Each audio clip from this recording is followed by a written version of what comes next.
know you can do biochemistry, and this is the ABC of biochemistry, about which you need to know nothing. I'm actually a pathologist. It's not something you want to boast about.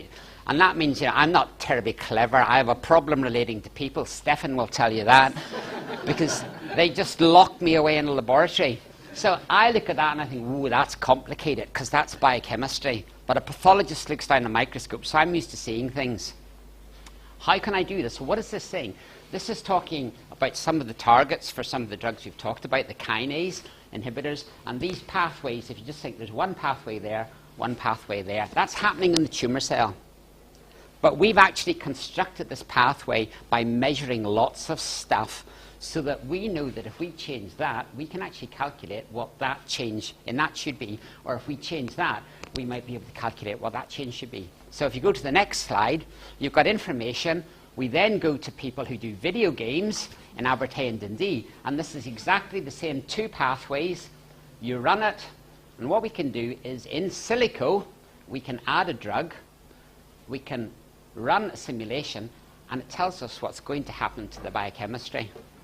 Now, that may not be true, and it may not work. Why is it important? Because one of the issues that we really wrestle with, how do you test whether two drugs is going to work better than one? And which two are you going to combine? So this is beginning to get a handle from tissue, beginning to get a handle. If we wanted to put two drugs together, what might happen? So it's early days, but actually you can see the value. In other words, you can kind of do the clinical trial before you do the clinical trial.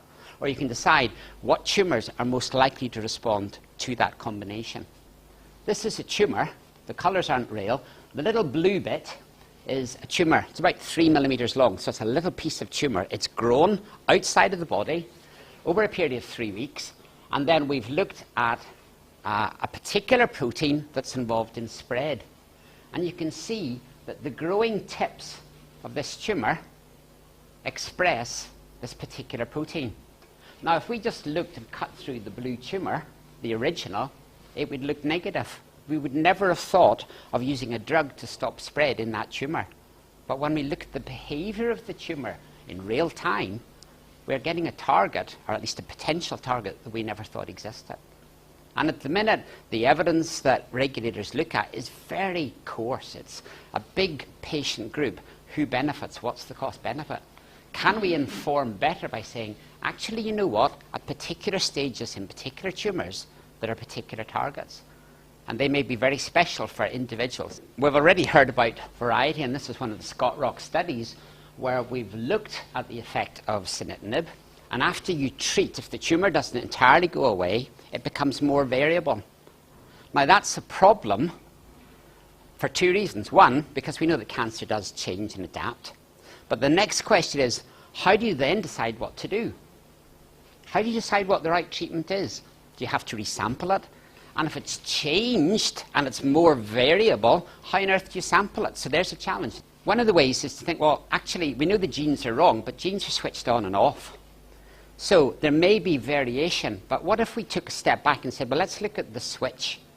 Would the switch be more likely to be consistent across the whole tumour? So in brief, I'm not going to take you through this just to let you know, but looking at a whole host of genes, there's one you'll recognise, VHL, whole host of genes, we can show that although the tumour becomes much more variable, the underlying genetic switches, although they change, are much more constant.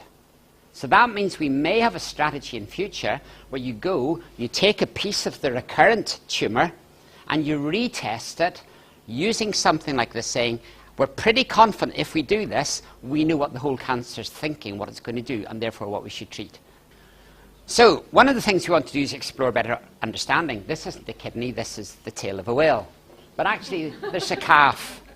Okay, bear with me. This is I'm finishing, you'll be pleased to know. Next slide.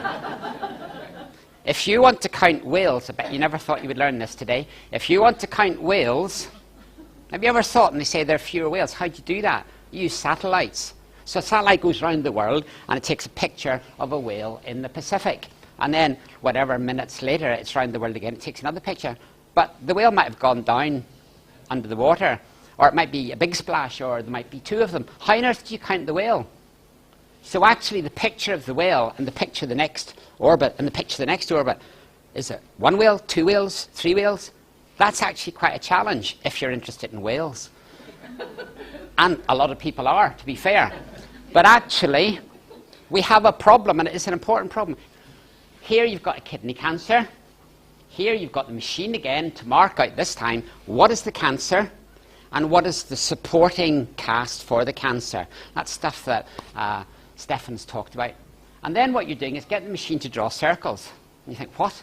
So this is saying, well, supposing each of the stromal bits or each of the tumour bits is a splash in the ocean, how many circles can I get with as many dots of only one colour in?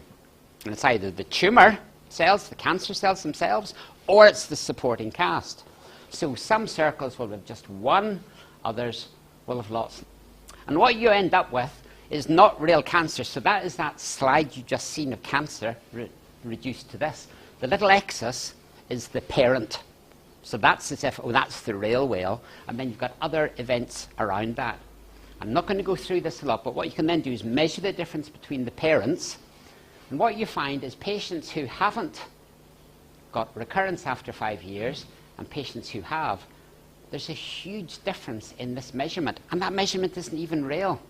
We have abstracted information from the tumour that gives us a huge difference in terms of prognosis.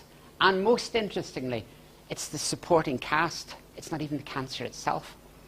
And Stefan's already talked about that with immunotherapy. It's not the cancer, actually, that's the only problem.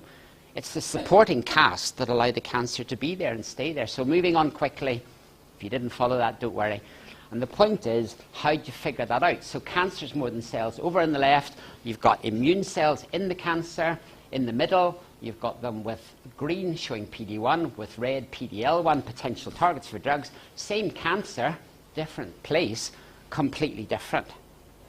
And currently, our biomarkers are very poor. We do one of those and we count. Whereas it makes much more sense if you're looking at interacting proteins, you have to know where they both are. Because there's no point saying, over here I've got one protein, over here I've got a different protein, and, well, they might interact, because that's much likely to be different from if they're right side by side. So we're trying to look better in tissue to inform the kinds of studies that Stefan's talking about, so that we can put the right people in the right trials and then make sense of it. And we're looking at other biomarkers. We don't need to talk about it, but simply Scott Rock is generating not answers, because we're not looking at the effects of individual drugs. It's generating questions and evidence and things that we can test. And then just finally say, this is obviously lots of people, Kidney Cancer Scotland, lots of other funders, lots of other people. But what I want to leave you with the message is, we're looking behind the scenes, if you will, to try and make the trial more appropriate, more informative, and actually, if we can, to start designing really smart trials where we're able to combine drugs and actually shortcut fewer patients, quicker time points, more informed outcomes. Thank you for your attention.